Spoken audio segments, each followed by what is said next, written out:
हर किस्म के रूहानी जिस्मानी मसाइल और वज़ाइफ के लिए पीर इकबाल कुरैशी चैनल को सब्सक्राइब करें।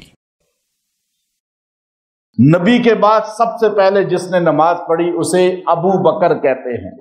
नबी के बाद जिसने सबसे पहले रोजा रखा अबू बकर कहते हैं। नबी के बाद जो सबसे पहले कलमा पढ़ता है उसे अबू बकर कहते हैं। नबी के बाद जो सबसे पहले ज़कात देता है उसे अबू बकर कहते हैं। नबी के बाद जो सबसे पहले हज का इमाम बनता है उसे अबू बकर कहते हैं। नबी के बाद जो सबसे ज्यादा माल खर्च करता है उसे अबू बकर कहते हैं। जो सबसे पहले कलमा पढ़े अबू बकर है। जो सबसे पहले नबी के साथ चले उसे अबू बकर कहते हैं। जो पहले नबी की मेराज का सुनकर बगैर तहकीक के यकीन करे उसे अबू बकर कहते हैं। जो पहले गार में दाखिल हो नबी का इंतजाम करे उसे अबू बकर कहते हैं। जो पहले नबी का मुईन और मददगार बने उसे अबू बकर कहते हैं। जो पहले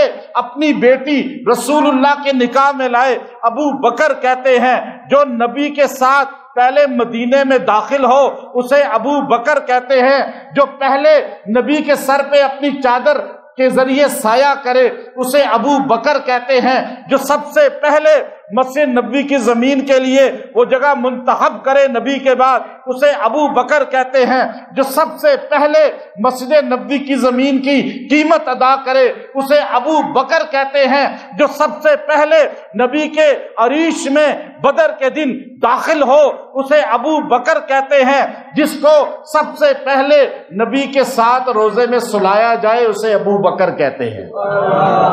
और जो आज भी नबी के बाद उस रोजे में सोया हुआ है उसे आप नबी को सलाम करते हैं। नबी के बाद सबसे पहले जिसको सलाम जाता है उसको होता ही नहीं होता ऐसे।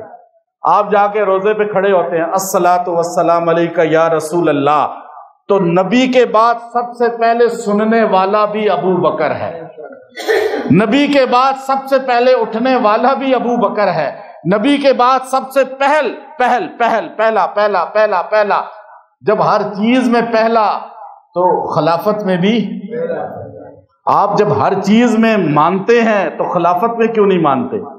जन्नत में नबी के बाद पहला दाखिल होने वाला अबू बकर, हर चीज में पहला अबू बकर इसलिए कहते हैं कि पहल करने वालों का बाप है। उनसे पहले ना कोई जन्नत में जाएगा उम्मती, उनसे पहले ना कोई हौज़े कौसर पे जाएगा उम्मती, उनसे पहले ना कोई नबी के बाद उठेगा उम्मती, उनसे पहले हशर में भी नबी का हाथ जो थामेगा, नबी जिसका हाथ थामेंगे वो अबू बकर होगा।